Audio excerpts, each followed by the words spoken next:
Okay, hello, welcome everybody. My name is Gabriella and I will be your instructor today. We are going to be going over understanding facial motion capture. All right, well, just to give you an idea of how today's course is going to go, I have condensed several different workflows, and this is really intended for you to just sit back and watch. So if you've made your coffee or tea or whatever you're drinking, just sit back and enjoy the show. In addition, I have two TAs. I have Nick and Tiffany for this portion. And then we will have time to go into actual course lab after this. All right, so let's get started. Before I begin, I do want to mention that in this class, we will be using MetaHumans. And you ask, why are we using MetaHumans for this class? Well, MetaHumans are high fidelity, fully rigged and customizable characters. They come with a body control rig, and they also come with a face control rig. In addition, MetaHuman Animator is a recently released facial animation tool provided by Epic Games for free. Now you're thinking, I have never used MetaHumans before. Where do I even begin to learn how to create one, download one, import one into my project? You can refer to the MetaHuman documentation on the Epic developer community. And over here, you're going to find all of the resources that you'll need to get started with working with them. Now, it goes over how to use the MetaHuman creator, from downloading and exporting MetaHumans to your Unreal Engine project. It has a variety of documentation regarding the MetaHuman plugin for Unreal Engine. This includes using the mesh to meta pipeline to create a MetaHuman based on a static mesh, all the way to using MetaHuman Animator. This goes through how to animate MetaHumans, such as the IK retargeter workflow. And another thing I have mentioned in the smash cut is the MetaHuman facial description standard will be very useful. That this will go over all of the controls that the MetaHuman faceboard utilizes, and also what controls MetaHuman Animator utilizes. So this class will be split up into two sections, and there will be breaks, I promise. But the first part will be covering MetaHuman Animator. And this is going to cover how to capture footage. So I will show you what it looks like to capture footage for a MetaHuman identity using an iPhone device, and how to capture performance footage.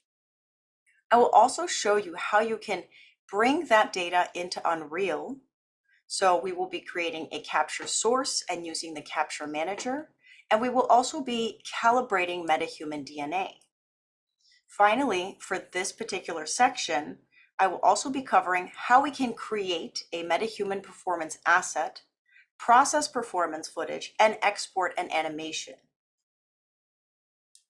With that exported facial animation, the next part of this class, I will be going over how we can use the MetaHuman face control rig to do a forward solve, which is keyframing controls to create an animation, a backward solve, where we bake the facial animation to the control rig and adjust the existing keys using the curve editor.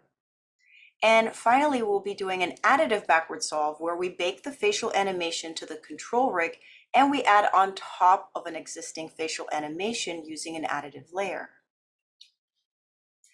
So let's dive into the MetaHuman Animator workflow for iPhone devices. Now, again, as I mentioned, this is something you'll just want to watch. If you're going to try and follow along, some of these processes are a bit time consuming. So at least you'll get an idea of what this workflow looks like. So the first thing you need to do is install the LiveLink Face for Unreal Engine app from the App Store onto your iPhone. And if you're not sure if your iPhone device is compatible or not, the MetaHuman documentation page does list all of the compatible devices. When you open the app, it'll prompt you to select an option. So you have the option to select the LiveLink AR Kit, which will be a real-time workflow, and it's been around for quite some time, or to select the MetaHuman Animator. Now, this is not going to be a real-time workflow, but you will get really good facial performance data from this. Something to mention about the LiveLink AR kit, as I will not be covering it in this class, during our course lab, I believe Daniel, one of the TAs, will have a dedicated room where he will be covering best practices for using this particular option. Okay, so let us begin with capturing footage. The first thing you want to do when you're capturing facial performance data is you want to make sure you have good lighting. So indirect lighting is going to be ideal because it reduces shadows and keeps the face evenly lit.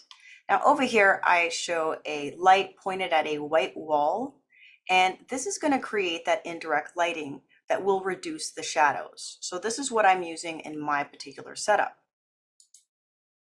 The other thing you want to make sure is that your facial features are visible and they're not occluded by your hair, heavy makeup, glasses. And you can mount the iPhone to a static mount. For example, over here, I have it mounted to a tripod. And you want to make sure that it doesn't move when you're capturing performance footage. However, you can hand hold it when you are capturing your MetaHuman identity footage. A few settings inside of the app that might be useful for you is that it has the option for time code. So it automatically uses the system timer, but you can change the time code. For example, I use the tentacle sync so that I'm able to sync my body and facial performances. And audio can be connected, so external audio devices can be connected to the iPhone for cleaner audio to produce tongue animation. So over here, it's using the built-in microphone for the iPhone, but if I connected like a lav mic or something like that, it'll show up over here that it is going to be utilizing a different audio source. And as far as framing is concerned, when you are framing your face with this particular solution, it is using depth sensors. So by enabling depth preview, you will get this screen over here, and depth is going to be shown as gray shading. So what ideally you'd want is that your face is occupying as much of the screen as possible. However, you want to adjust your distance once you see clipping on the tip of your nose. And clipping means that the depth camera is not registering that part of the face. And it is okay if there's a little bit of black on the sides of the nose, but you do want to keep that in mind. All right, with the face framed in the center, you also want to make sure that your eyes and your lips are visible and that they're able to be tracked correctly. When capturing footage for a MetaHuman identity, what exactly is a MetaHuman identity? The MetaHuman identity capture footage is used to generate a rig that represents you or your performer's unique facial features.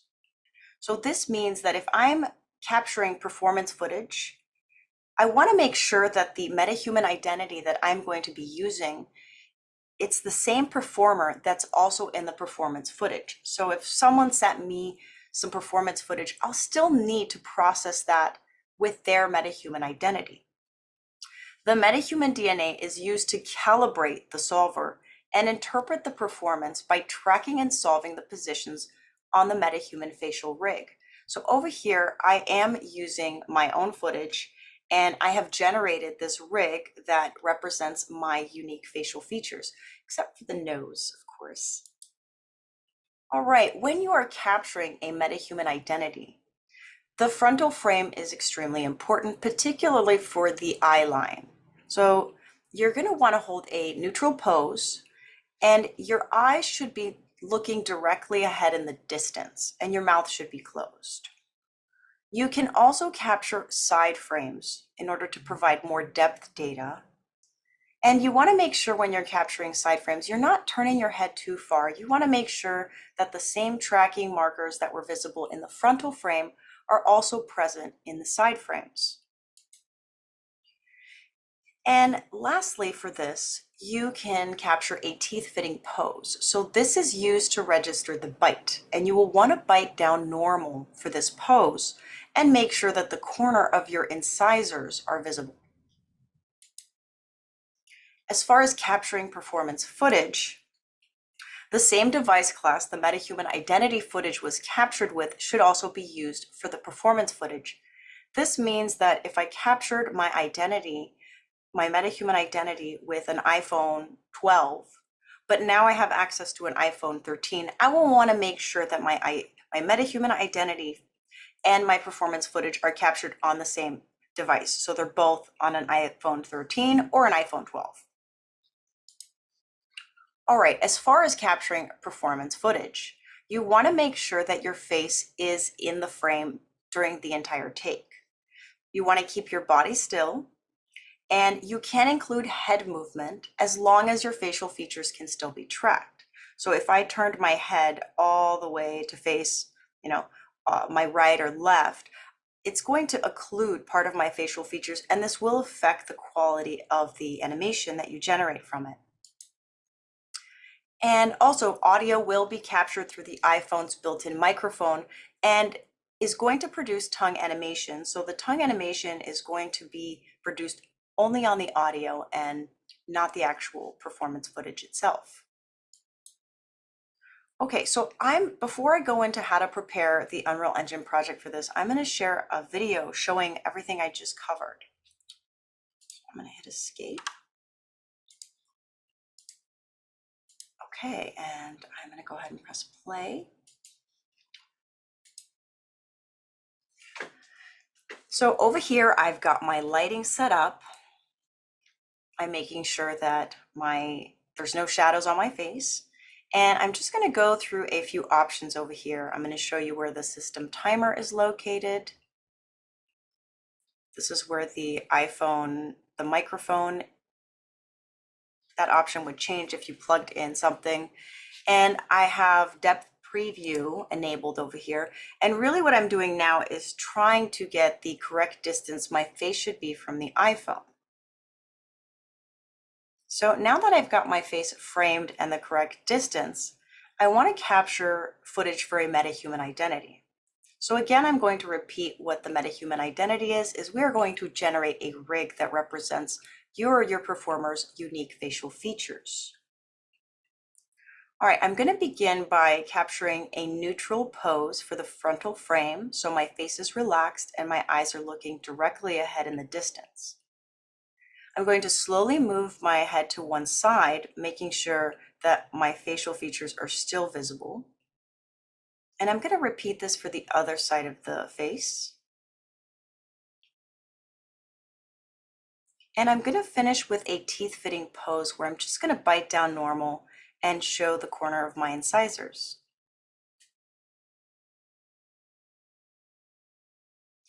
So to capture performance footage,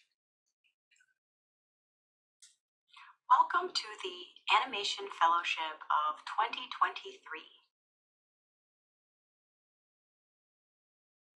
So I didn't move my head too much. I made sure that my body was in the same position and the audio was captured with the built-in microphone. So now that I've captured the MetaHuman identity footage and performance footage, I'm going to show you with the video and then revert back to the slides what this process looks like in order to get the data into Unreal. So the first thing we need to do is prepare the Unreal Engine project. And in order to do this, we are going to need to install the MetaHuman plugin and make sure that we are doing this in 5.2 because you will need to use 5.2 or later to use MetaHuman Animator. Inside of the Unreal Engine project, I'm going to go to Plugins and locate the MetaHuman plugin. And I have gone ahead and installed it and restarted my project.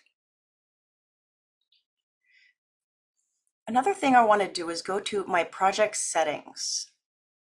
And I want to locate image media, and I want to change the cache size to 2 and the cache threads to 4. And as a best practice, I always like to have a MetaHuman already in my Unreal Engine project. So you can go to Quixel Bridge go to the MetaHuman presets. And if this is the first time you have downloaded a MetaHuman, make sure you download a preset first. And if you want to customize one, you can start the MetaHuman creator and make sure you have the Unreal Engine 5.2 version selected. Now I've gone ahead and created a MetaHuman, and I've downloaded that MetaHuman. And now in order to add that MetaHuman into my project, once I select add, it will add the MetaHuman into the project. Now, something you need to do is you are going to want to open up that MetaHuman blueprint. And as soon as you do that, these 3 plugin pop-ups will show up. You want to make sure that you enable all 3 of these plugins and restart the project before you do anything else with that MetaHuman.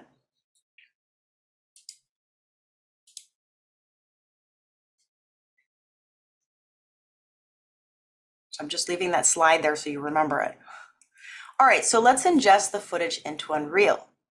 So the first thing I need to do is I need to create a capture source. So I'm going to right click, go to MetaHuman Animator, and select Capture Source.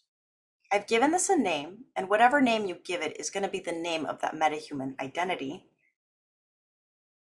And I'm going to select the capture source type. So I've gone ahead and I've uploaded my take to the cloud, and then I've downloaded it onto my workstation.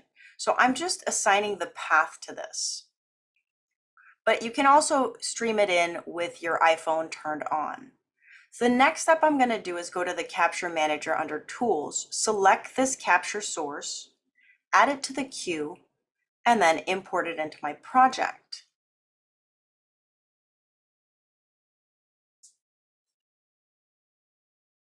And I've gone ahead and repeated this process for the performance footage. So now what we want to do is we want to create a MetaHuman identity asset. And over here, you're going to go to MetaHuman Animator and select MetaHuman Identity. And whatever name you give this is going to be the name of your MetaHuman identity. So what it's going to do is it's going to prompt you to enter your Quixel Bridge credentials before you can start working in here. So I've gone ahead and entered my credentials, and the next thing I'm going to do is go over here to create components from footage. And I'm going to locate the MetaHuman identity footage that I captured earlier. So as I play this, I'm looking for that frontal frame where my eyes are looking in the distance and my mouth is closed. So I'm going to promote this as the frontal frame. And everything looks like it's been tracked correctly. So now what I want to do is I want to select the side frames. So I've turned my head slightly to one side, making sure that the corner of my eyes are visible, my mouth is closed, and my face is relaxed. I'm going to repeat this process for the other side of my face, making sure I'm not turning too far.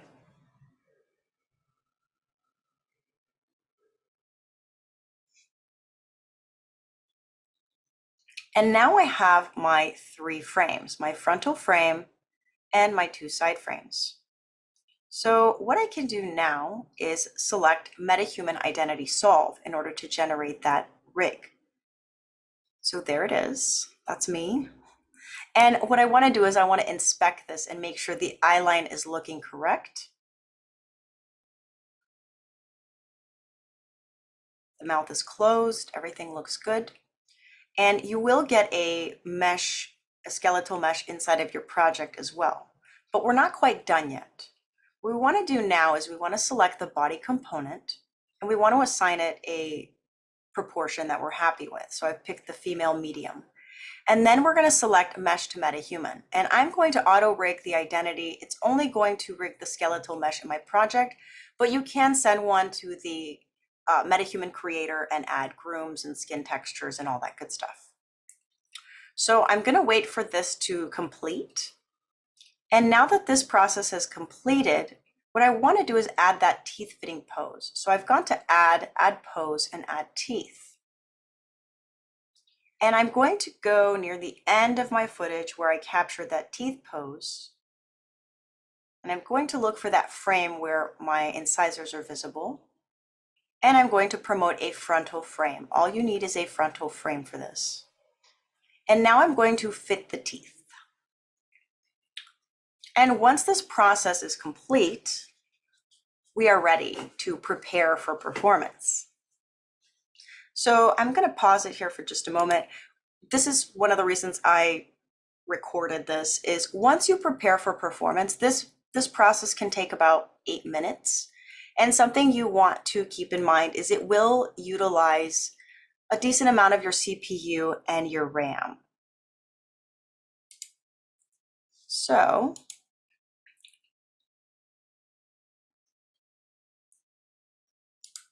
all right, so we've gone ahead and we've created a MetaHuman identity. I'm just keeping an eye on the time over here. I'm just going to go back to my slides and review some of this. So what we've done is we've gone ahead and captured our footage, and now we've set up our Unreal Engine project by enabling the MetaHuman plugin from Unreal Marketplace for 5.2. We've also enabled the plugin inside of our Unreal Engine project.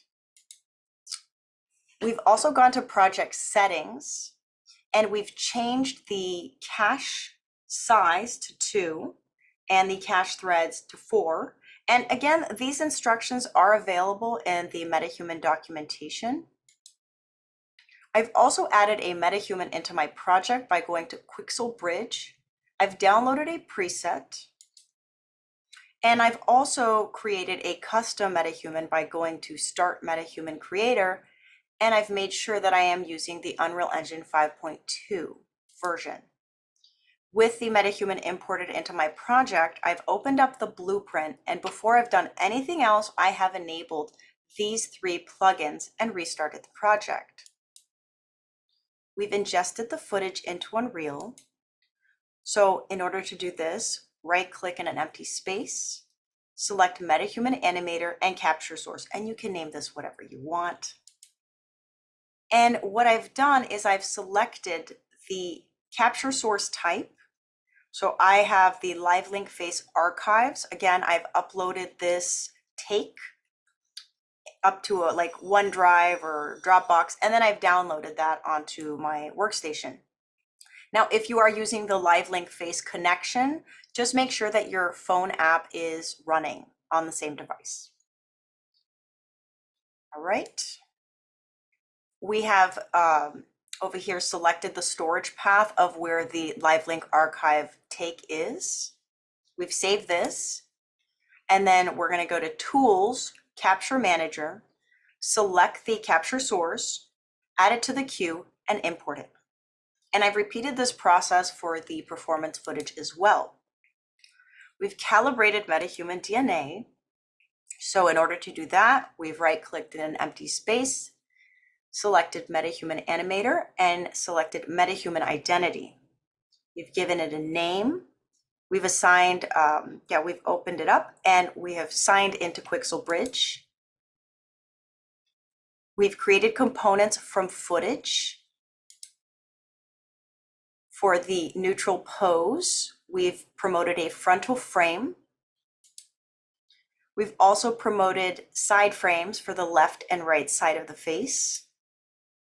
We've run the MetaHuman Identity Solve, and we've inspected it, making sure that the eyeline is correct. And then we've selected a body size. So I like to use the female medium normal body weight. And we have that option to auto rig the identity. So it's just going to have the mesh. Or again, you have the option to select the skeletal mesh and full MetaHuman, where it will also send this to the MetaHuman creator. So you can add grooms and brows and all that fun stuff and skin textures. And now that this process is complete, I've added a teeth fitting pose. So I've made sure that the corner of my incisors are visible, and I've promoted a frontal frame for this. And we have gone ahead and prepared this for performance. Again, this process will utilize CPU and RAM and some GPU. So once this process completes, we can now process the performance footage. All right, so let me hop back into the video.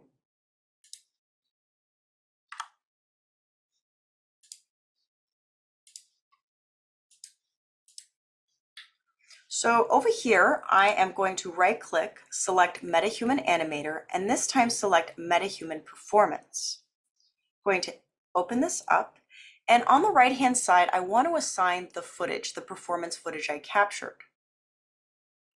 The other thing I want to do is make sure I assign the identity that I just prepared for performance. And once I do this, in order to produce an animation, all I have to do is go to the top left over here and select Process. And I've sped this process up, but this is going to go through a few passes.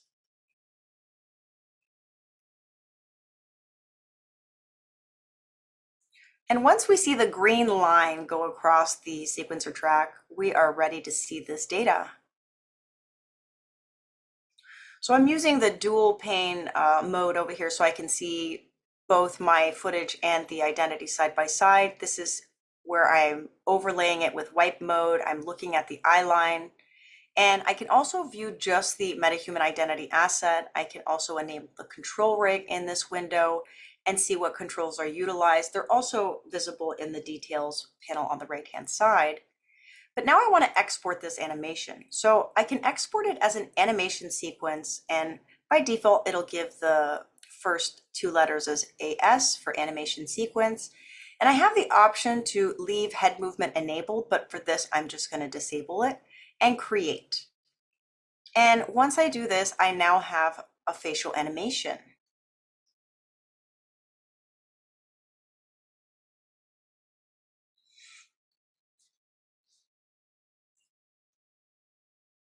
So another thing I can do is I can export this with head movement enabled. So I'm just going to leave head movement checked on this time. And once we do this, we can see that there is head movement inside of this facial animation sequence. So that's the other option.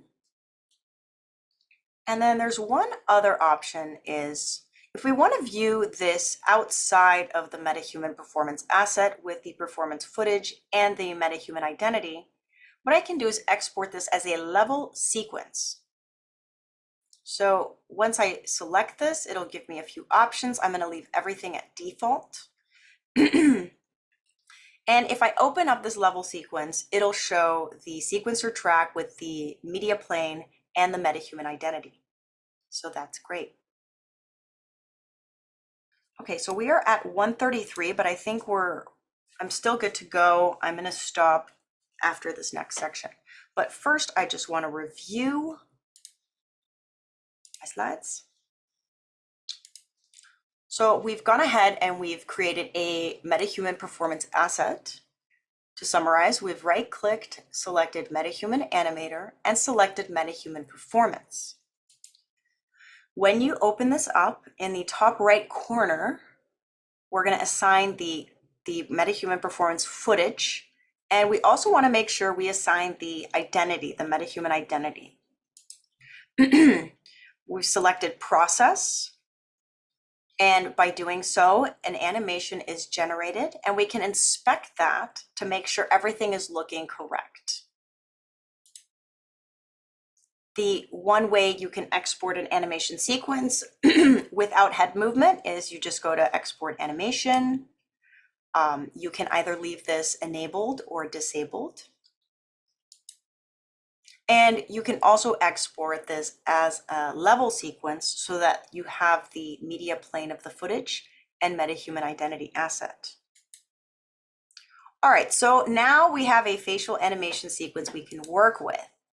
But what have we just covered? So we've just covered the MetaHuman Animator workflow, where we've captured footage for a MetaHuman identity and performance. We've prepared the Unreal Engine project and ingested the footage. We've created a MetaHuman identity asset and calibrated MetaHuman DNA. And we've also processed and exported performances as animation sequences. So that was a lot of information to ingest. Digest. Break time. We're actually going to move the break time because we're really good on time. So I will move this slide after we go through using the MetaHuman face control rig for a forward solve. So this is what the MetaHuman faceboard looks like. There is a lot going on here. Now we are going to start with a forward solve. But what is this? A forward solve is where we keyframe a facial animation using the face control rig. And I will show you what this process looks like.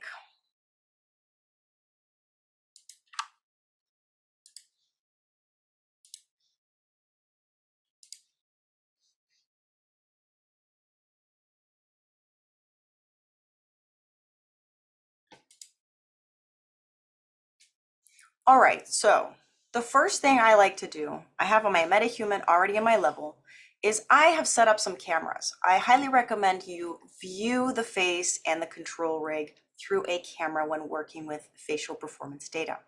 The next thing I'm going to do is create a level sequence, and you can do that by going up here, going to give this a name, direct it to a folder to keep things nice and organized.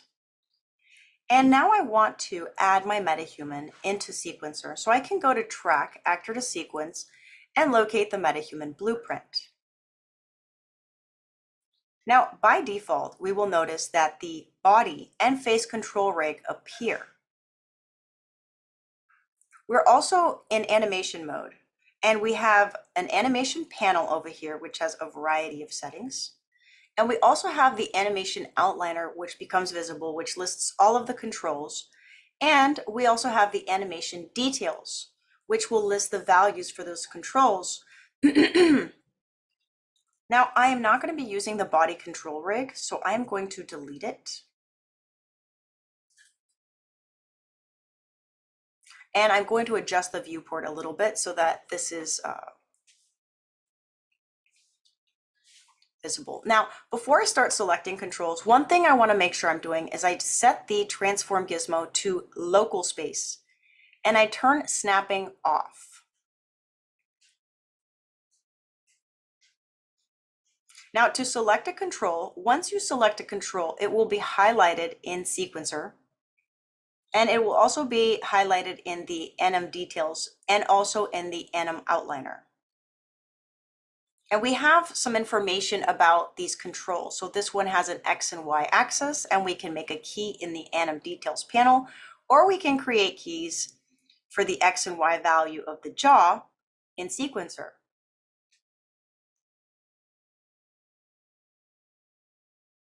Now I'm going to select multiple controls, and to do this, I'm going to hold down Shift and select the other control. If I want to select multiple controls at the same time, I can hold down Control, Alt, and left mouse drag.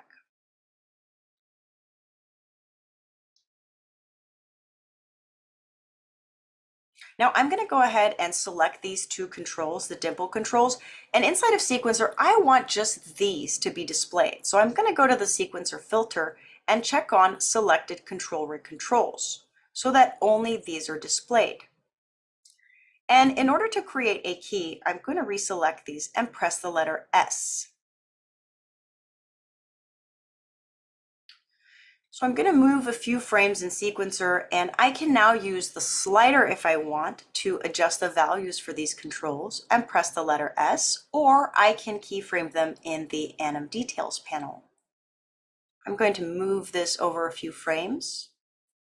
And I can reset these inside of Sequencer as well by changing their values to 0.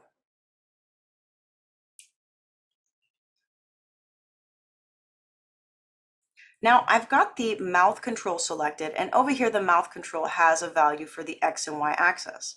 And I can just adjust the X value inside of Sequencer if I want.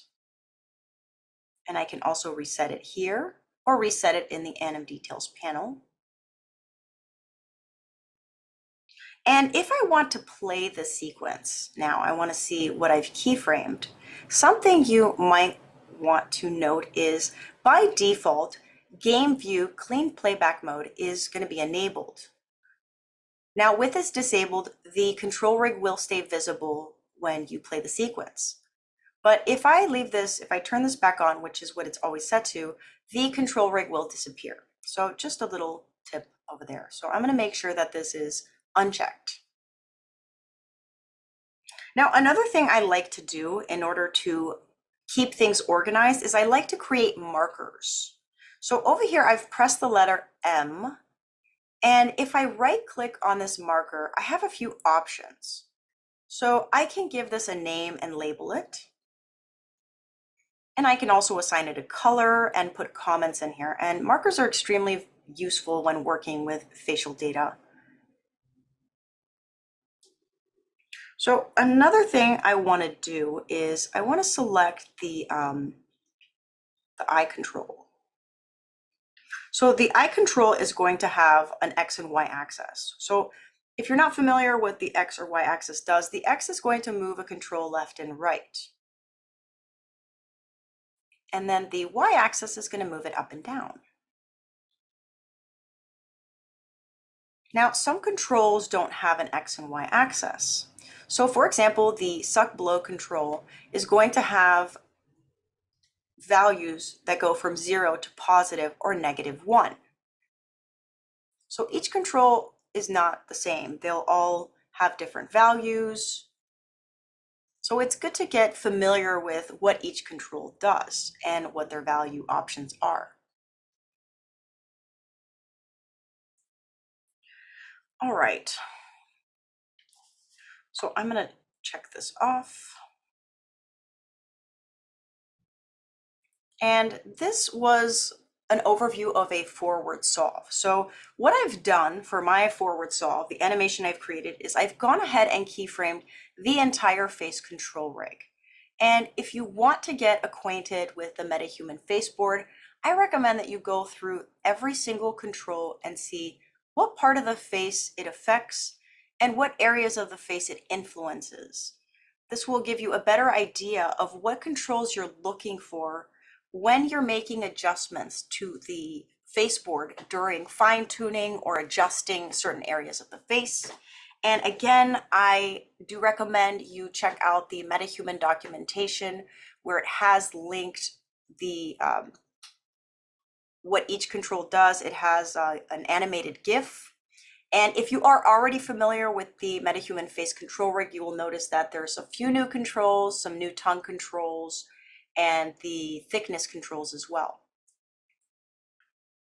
So I would say that once this is done playing, we are ready for our break.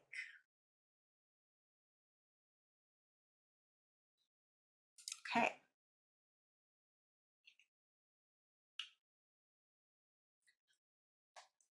So yeah, it's 11:43. I think it's time for that break because the next section I go into is going to be a lot. All right, so we can move over to that. Let's go ahead and share screen to that. And we'll take a 10-minute break, folks. It is 8:45, so let's meet back up at 8:55.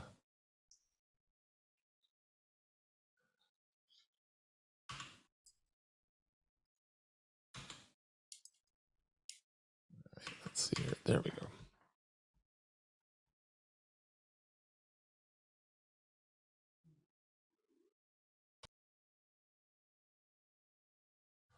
All right, Gabby, we're back, and you have the floor.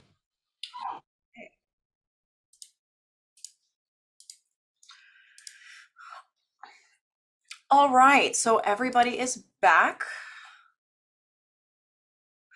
I just want to recap what we just did for the forward solve because we're about to go into the backward solve and the curve editor. So brace yourself. But for the forward solve, just to kind of repeat what we just went through is with the MetaHuman in an empty level, I have added the MetaHuman and I have, wait, whoa, hold on. Okay.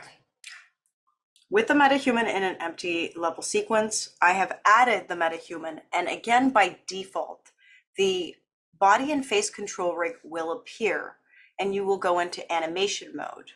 We will have an animation panel.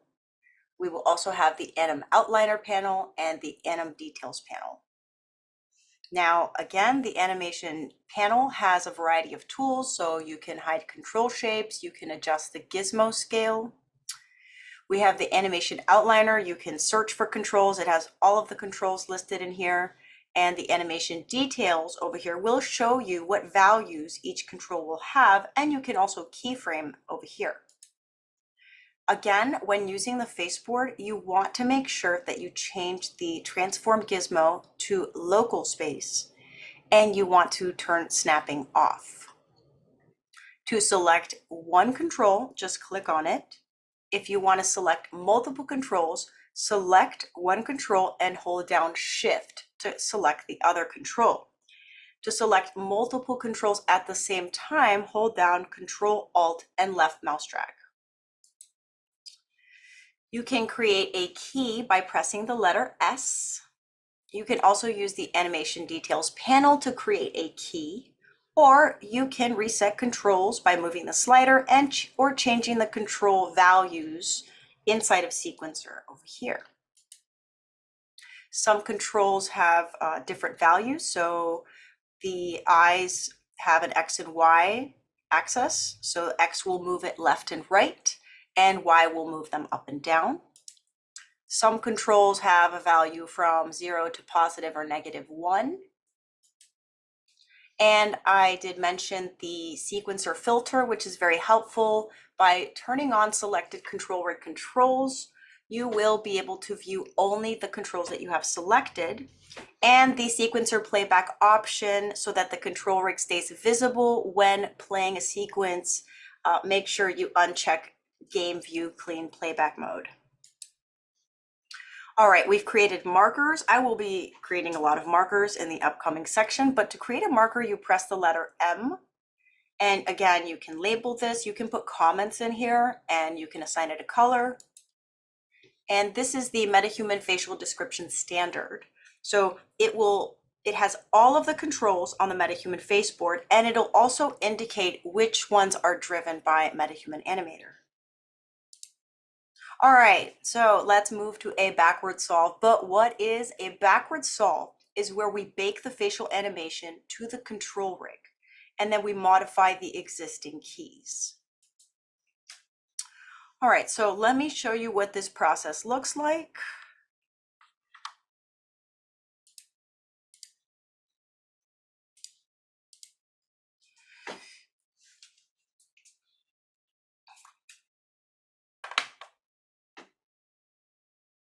Okay, so over here, I've added my MetaHuman into sequencer, but I am deleting the control rigs because I am not creating an animation. I am going to add an animation that I want to adjust. So with the face component selected, I'm going to go to track and then go to animation and locate a facial animation that I exported. And if you hover over these, you will get this pop-up window with some information. So I'm going to select this one. And one thing I can do is I can hover over the animation and it'll show me how long this sequence is in frames. So it's 630 frames. So I'm going to enter 633 inside of this over here, and I am going to change the sequencer playback range by hitting the end bracket. Now, another thing I want to do is, because this sequence has audio, is I want to add an audio track. So over here in track, I'm going to select audio track. And with this audio track selected, I'm going to locate the audio associated with this particular performance. So this is 12. I've written it down. I wouldn't remember it. And since we're talking about audio, so this audio was brought in with the capture manager. And this, if you right click on it and you go to properties, you can see the time code for this. So if you also captured audio from an external device that was on the same time code, this is a really good way to see if they're on the same time code. I'm actually going to switch over to my slide real quick because I do want to touch on time code before I proceed. So just to recap, to add an animation, select the face component, go to animation, select the animation. And if the facial animation was exported from the MetaHuman performance asset at 60 frames per second, this is something I did not show in the video, you will want to change the frame rate of your sequence to match that performance. So you would change this to 60, but I'm using iPhone footage, so iPhone footage will only export at 30 frames. So another thing you can do is you can change the sequencer playback range to the length of the animation by hovering over the animation. It will show you how long this animation sequence is in frames. And then you can use the end bracket to adjust the length of the sequence. To add audio, for example, I have some dialogue. You can add an audio track by going to track and then audio track. And then you can search for it and assign it. Now, let's talk about timecode for just a moment. If an audio track has timecode, you can locate the timecode start time right over here in the properties. Now, if you want to see timecode displayed in Sequencer, what you can do is right-click over here, select the frame rate, and instead of picking one of these, you can show time as timecode. Now, if using audio captured from an external device that has the same timecode as the facial animation, inside of Sequencer, you can select the face and audio track, and then you can go to the wrench tool and select snap sections to timeline using source timecode. So what this will look like is timecode will be displayed in Sequencer instead of frames, and it will snap your audio and your facial performance to that point in time. All right, now, if you're syncing body data that also has timecode, just something to note is that if you have a body animation that also has the same timecode, but was brought in as an FBX, Unreal will not allow you to import an FBX with timecode, which is a bit annoying. But you can cheat, kind of, sort of. There's a little bit of a learning curve with this. If you right-click on the body performance and you go to properties, you can manually enter the timecode. But I'm just showing you that this exists, okay? However, if you do want to get timecode for your body data into Unreal, you can do this with LiveLink if you have a deck link, or you can look into using the Audio LTC plugin that's already built into the engine. Okay, so I got carried away with timecode. Let us get back to the backward solve. So let me go back to my video. All right, so this is the sequence that we will be working with for the backward solve. So I'm just gonna go ahead and play it and let you look at it, and let's find an area of adjustment. So over here, I'm just showing, I'm overviewing the timecode, the wrench tool over here, snap sections to timeline using source timecode. That's where it's located in Sequencer.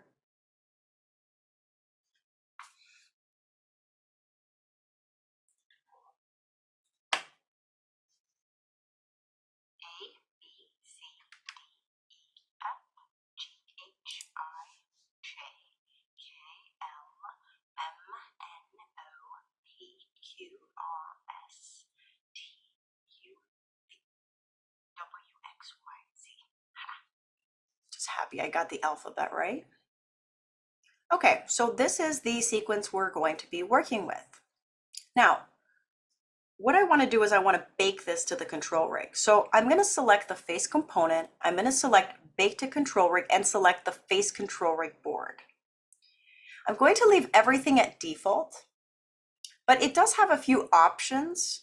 So for example, evaluate all skeletal mesh. I just scrolled past it. If you uncheck that, I believe it'll delete any like head movement. But I'm just going to leave this at default right now and just select create. And depending on how long your sequence is, let's say it's 60 frames per second and it's 5,000 frames, this process might take a little longer.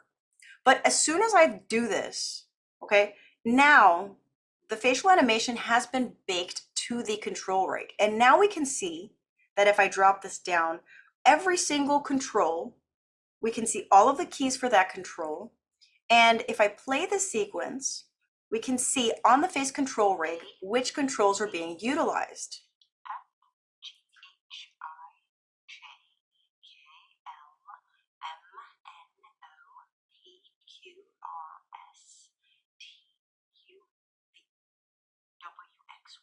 So it's almost all the controls are being utilized by this facial motion solution. And as I was playing this, I noticed an area that I wanted to adjust. So it's this jaw area. So what I've done over here, I'm going to create a second viewport, a layout. And again, I recommend you always use cameras to be able to view certain parts of the face closer.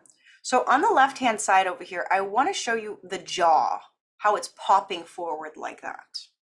So I've located an area that I want to adjust. So how would I approach this? So one thing I would like to do is I'd like to create a few markers to indicate that this is the area I want to adjust. So I'm going to kind of go through this frame by frame. I've already created a marker for that area, and I want to locate where I want the area of adjustment to end. So right there, I'm quite happy with it. So I've created a marker for that end of adjustment. And over here, I want to create a marker for the beginning of this adjustment. But I'm not quite sure yet what controls I want to adjust in order to fix that jaw popping.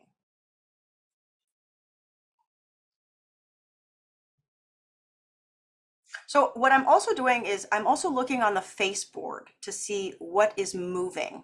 Now I can see that the jaw control is moving. So I can see that it's got a few values for the X and Y, but it'll be easier if I view the curves for this in the curve editor, which is located there. So we've got the jaw control selected, and if I select the X axis, we can see what the X curve looks like and what the Y curve looks like. Again, the Y curve is going to be opening and closing the jaw, but inside of the curve editor, you can use the middle mouse wheel to zoom in and out, and you can hold down the right mouse button to pan around in here. To create a selection, use the left mouse button and drag over a selection of keys, and you can bring these closer to view by selecting Zoom to Fit or pressing F. So now we can see what the curves look like over here. The curve looks like over here.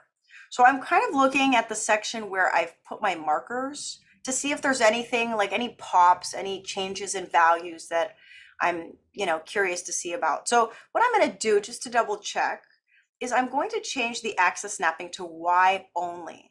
That way I can just adjust the values of these keys. So if I lift this up, it opens the jaw. If I bring this down, it'll close the jaw. I know that I don't want to adjust this section, but this is a good way to see what certain controls do if you're not sure. So if I go to the X axis, this is going to bring the jaw, it's going to move the jaw left and right. So I'm going to drag my mouse cursor over this section, and I'm going to bring it closer to view. And I can see this little pop over here, but really it's a pop that's going to move the jaw left or right. That's not really what I'm concerned with. But what I can do is I can kind of smooth this out. And there's really only 4 keys here. So I can kind of smooth this a little bit so this curve looks nice and smooth. So what I'm going to do is I'm going to just adjust these 4 keys. And in order to do this, I'm actually going to make sure that every time I adjust individual keys, I have the playhead over those keys, just to make sure that the adjustment I'm making is correct. And it's interesting to see how even these tiny little adjustments can make a big difference when working with the face control rig. So you want to be gentle. So I'm just going to adjust each and every key over here. And I'm kind of happy with the way I've smoothed out the jaw left and right. But I know that the pop is still there, and I know I'm not working with the right control. It's the jaw forward and back control that I really should be paying attention to. So over here we can see the jaw forward and back. It has values that go from 0 to positive or -1. And if I'm viewing the values for what these keys are doing over here, is they're going from like -1. They're going from like a 6 to like a 0.5, a -0.5. That's a very big jump in the values for these keys. But I know that this is the key I want to adjust. So I'm going to select this entire selection tool, bring it closer to view. And one way I can approach this, because really what I want to do is I just want to adjust the values for this section. But how do I approach this kind of big jump from like negative 0.6 to a 0.4? So it kind of falls in the area where I've put my markers. So what I can do is I can use a transform tool.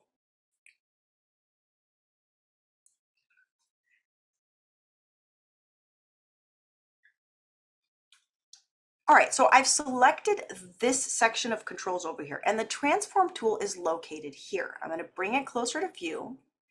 And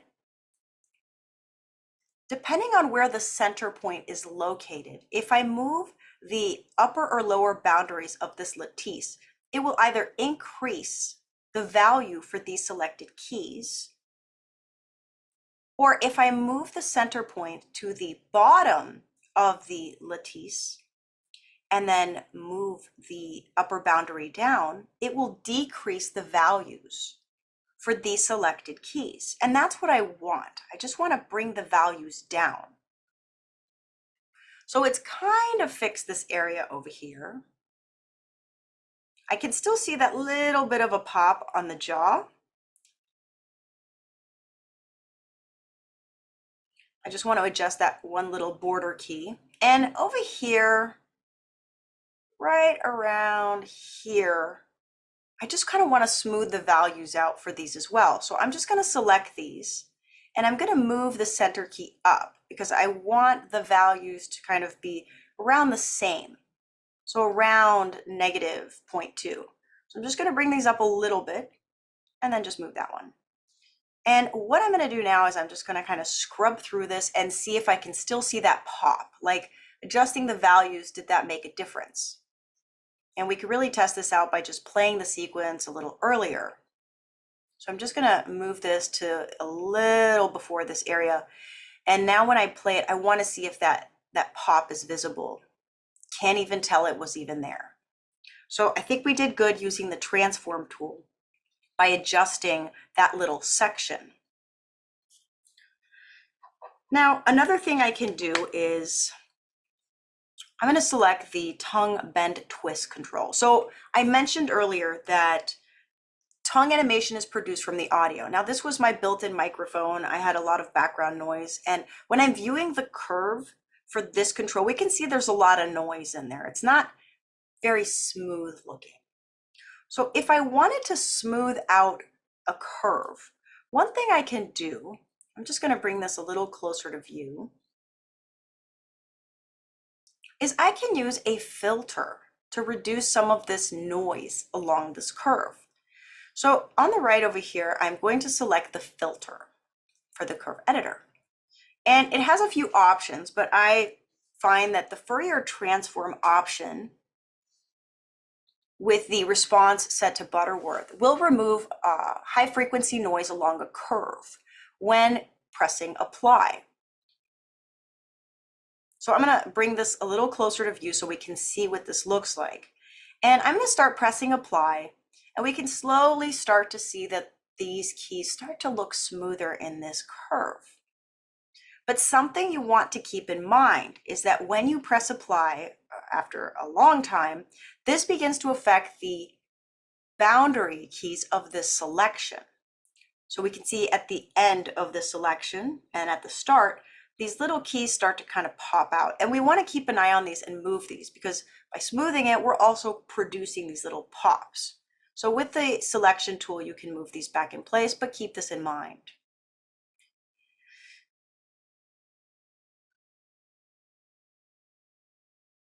All right, so this looks nice and smooth, but we've made this section pretty and we've got this whole curve. So you know what? We can actually use this filter on an entire curve. Now, I don't recommend you select like 10 curves and do this, but you can smooth out entire curves using this filter. And again, depending on how long your sequence is, let's say it's 60 frames per second and it's 5,000 frames, when you press apply, it will take longer because Unreal is calculating every single one of those keys. So over here, there's not much going on. So this process is faster. All right, so we've gone ahead and adjusted the tongue bend twist, but something else I might want to do is I'm looking at this curve, and what I'd like to do is maybe just kind of reduce the values entirely here. So I don't want them going from like a 1 to a -1. So I want to use the transform tool to sort of flatten this out. And what I want to do is I want to move the center point in the center of the curve so that I can reduce the values of the entire curve from the center. So I've just flattened this curve out by using the transform tool as well. Now, another thing I can do when working with this section is going to select the tongue tip move. Yeah, the tongue tip, which is right there. Okay, so this has a value for X and Y. But it's kind of going crazy. Like, let's say as a personal preference, I don't want this control doing anything. So what I could do is I could select all of these keys, and over here inside of the curve editor, I can actually just zero these out and just kill this curve. So I'm able to input values over here for either the entire curve or individual controls, individual keys for this section.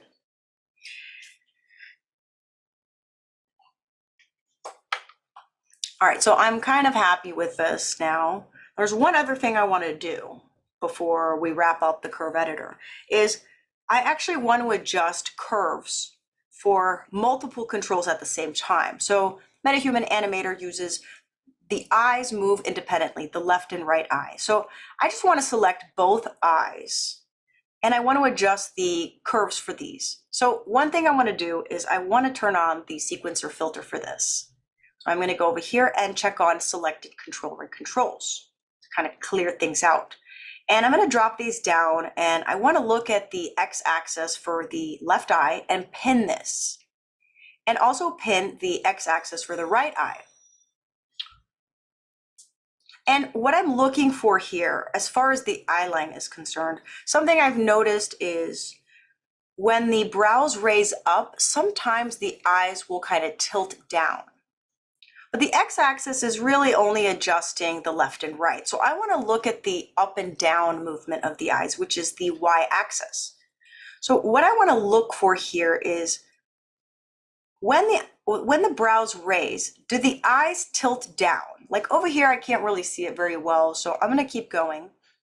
Right around here, when the brows raise, I can kind of see the eyes tilting down a bit. It's just a pet peeve of mine, for example. And I just want to fix that little tilt that they're making when the brows raise. So another way I can adjust multiple controls at the same time, these are both pinned. So they look like there's only one curve here, but there are two. It's right around here where they're kind of at a -0.4 value. And I just want to make this transition a little smoother. And I want to fix that little dip right there. So the way I can approach this is to select these keys whose value I want to adjust, and these are both pinned again.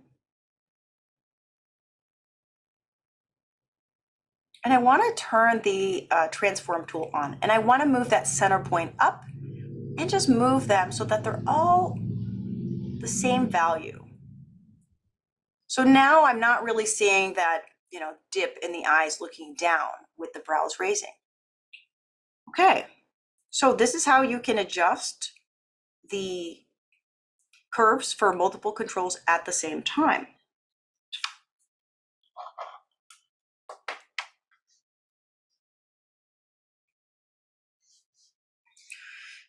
All right, and finally, now that I've made my adjustments to my facial performance, let's say I'm happy with this and I'm done. I want to create a new animation sequence with all of the changes that I've made. So in order to do that, what I can do is I'm going to locate the face component. And inside of Sequencer, I'm going to right click on the face component. And instead of saying bake to control rig, I'm going to select bake animation sequence, so that this will create a new animation with all of the changes. I'm going to give this a name, it's backward solve. If I don't have a folder for my baked animations, I'm going to create one now. So I'm just going to name this baked anim. And I'm going to direct it here. And I'm going to leave everything at default over here and select export to animation. And once I do this, a new animation sequence has been created with all of the changes that I've made.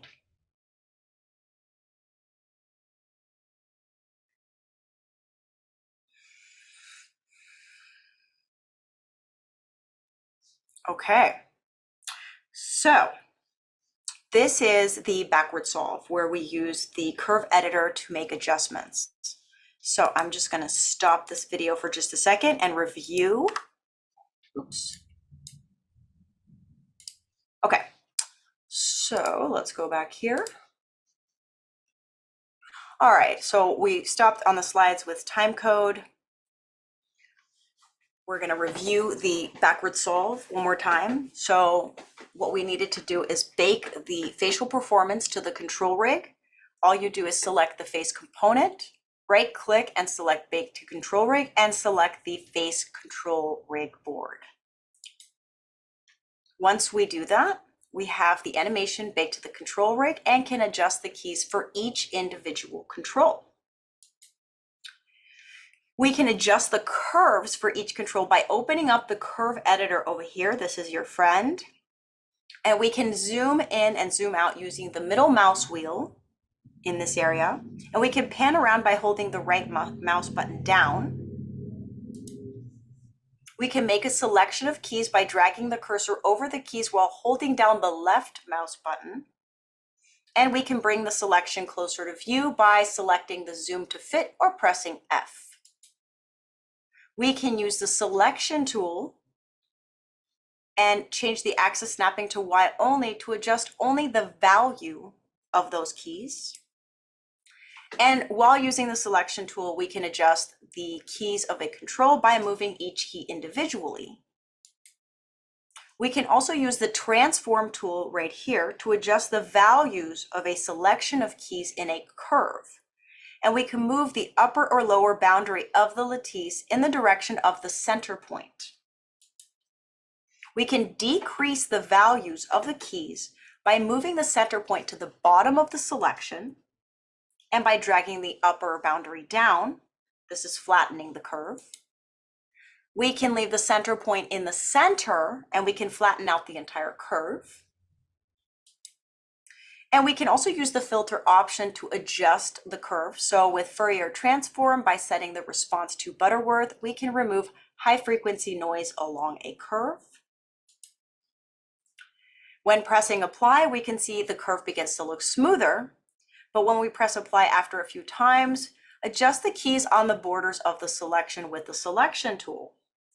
We can also select the entire curve and use Butterworth. And depending on how long the sequence is and what frame rate Sequencer is set to, the smoothing rate when pressing apply will decrease with longer sequences at higher frame rates. We can adjust individual keys or curves by entering values over here. So we can zero out the entire curve, and we can also adjust curve values with a little math.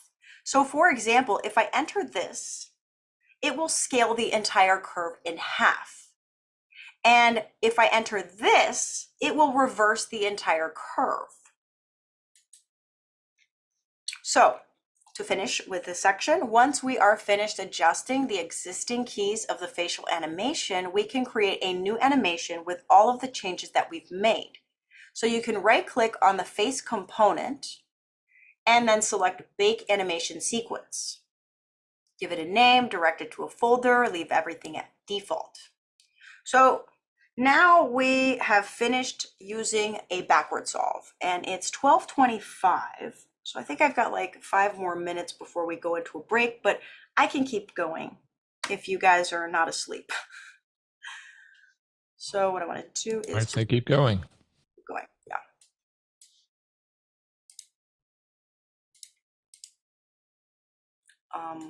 37. Let me just reopen that again.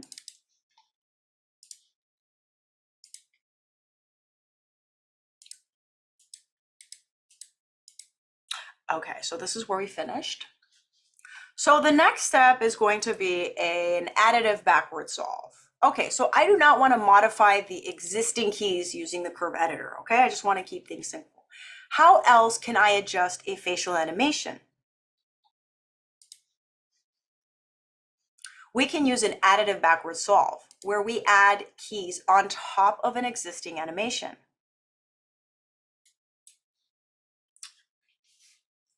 So I've got an animation sequence over here. Welcome to the Animation Fellowship of 2023. And I would like to adjust this facial animation. So what I'm going to do is right click on the face component and bake it to the face control rig board. I'm going to leave everything at default and select create. So now we have the facial animation baked to the control rig. And I could drop this down and start adjusting individual keys and controls, but I'm not going to do that. Instead, what I want to do is with the face control rig selected, I'm going to go to section and select additive. And once I do this, an additive layer has been created for the face control rig. And this contains all of the same controls, but everything is set to a value of 0 at the moment. So I can use this layer. And one way I can use this layer is I can create offsets for certain controls. So for instance, in this additive layer, I can select the inner brow raise control.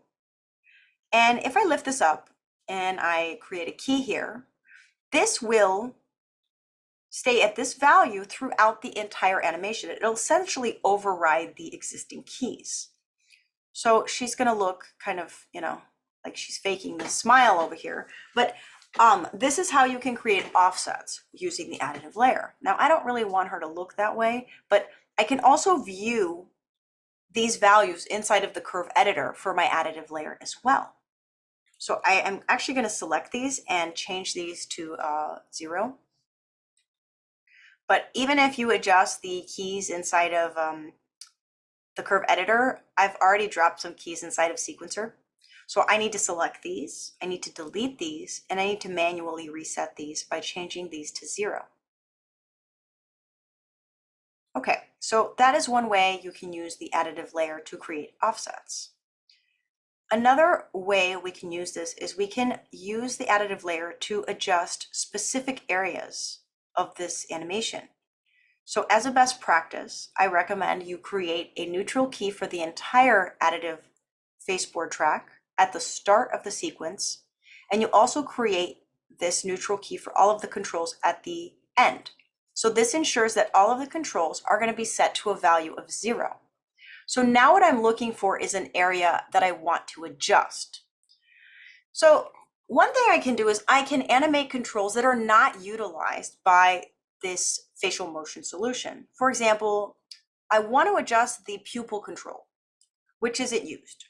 And what I can do is, because I want the pupils to animate right after a blink occurs, I can use the blinks as a reference instead of just dropping keys in random areas. So instead of creating a dual pane, I'm actually going to create a second viewport over here on the right. So I can see the eyes a bit better. So I want to use the blink controls as a reference as to where to set my markers for the pupils to animate. So typically the pupils will show a little bit of change right after a blink when the light changes.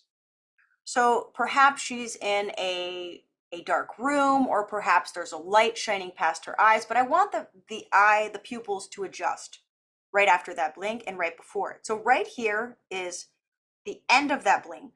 So I've set a marker for that. And right here is where I want them to animate.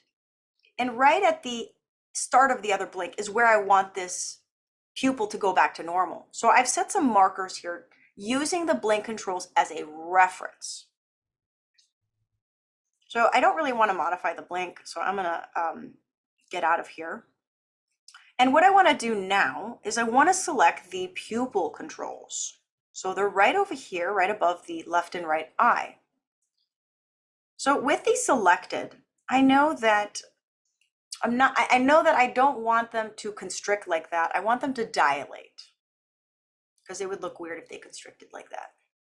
So I'm just going to reset these real quick because I want to drop some neutral keys where my markers are to indicate the start of the area of adjustment for these controls. So with these controls selected, I'm going to create some neutral keys here by pressing the letter S. And right over here, when the blink is finishing, I want to go ahead and move these. I want to dilate the eyes. So I'm going to move this to a +1. Now they're like fully dilated right now. And I want this to end where my marker is.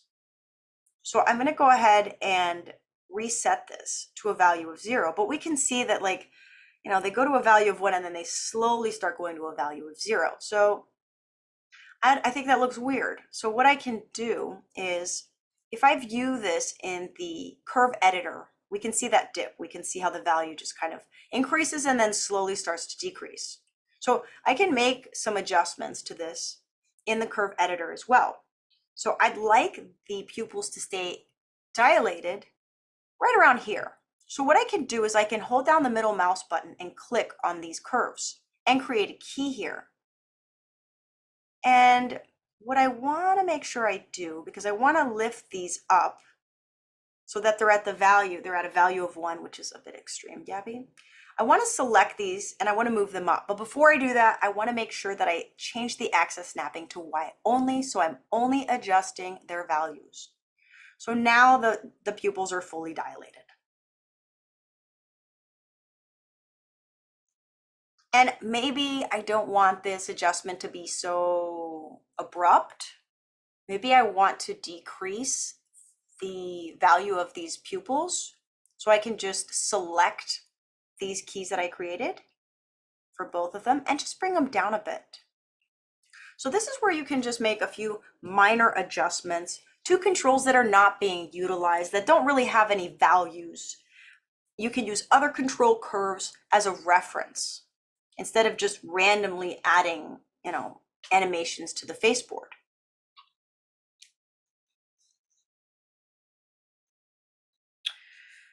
Okay, so now that I'm scrubbing through, I've noticed that when I'm saying fellowship, I'm not quite happy with the way the F is being adjusted. So what I'm doing is I've selected the chin raise down control because this control is actually helping get that F.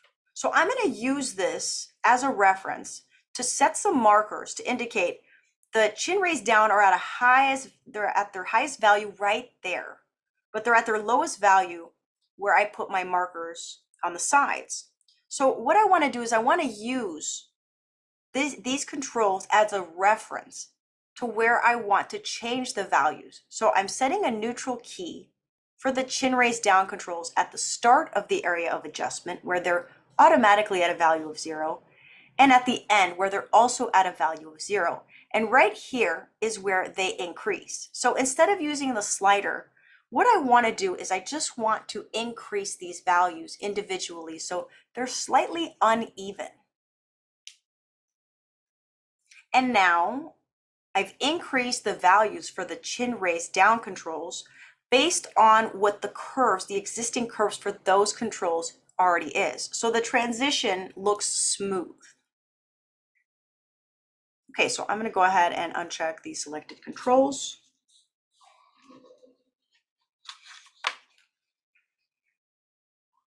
And one good thing about using an additive layer is it's non-destructive. So let's say I switch MetaHumans and that MetaHuman's like hitting that F.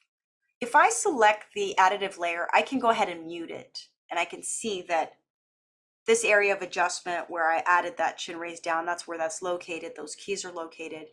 I can see what that looks like with and without the adjustments. So if I decide to switch MetaHumans, I can always go into that additive layer and just remove those specific keys that I've created for those controls. So this is a great way to adjust facial performances without modifying the existing keys. So now I'm going to go ahead and bake this to an animation sequence because I'm really happy with the way the data looks, which is awesome. I'm going to direct this to my baked animation folder, leave everything at default. And now I have a new animation sequence with all of the changes that I've made. So one thing I can do is I can compare the frames that I adjusted. So I know that this is frame 95 where I adjusted that F. And I can also compare it with that facial animation, the existing one. So if I go to frame 95, this was the animation that was just the raw data. And I can see the changes that I've made. Awesome. Okay, so this is how you can use an additive backwards solver to adjust facial performances. Head over to my slides. So just to recap, we are using an additive backwards solver to add keys on top of an existing animation. Instead of adjusting the existing keys, we are going to use an additive track. So what we're going to do is go to the face control rig board, go to section and select additive. We can create offsets for controls by creating keys for those controls and adjust the control values. These adjustments will remain throughout the entire animation.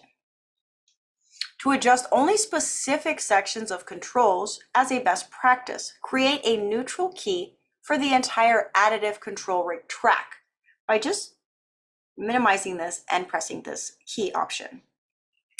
And then do this for the end of the sequence as well, so that this ensures that all of the controls are set to a value of 0. You can adjust controls that are not used by the facial animation, and we can create neutral keys at the start and end of the area of adjustment. And then we can make adjustments in between those neutral keys. We can also create keys in the additive layer using the curve editor.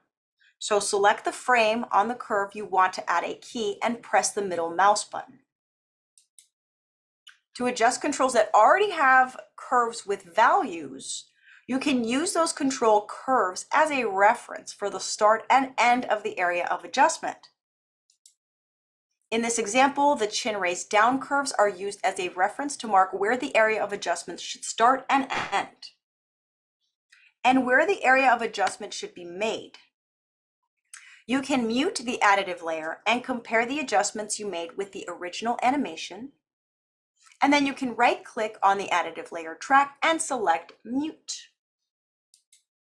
An additive backwards solver allows you to make adjustments to an animation without adjusting the existing keys.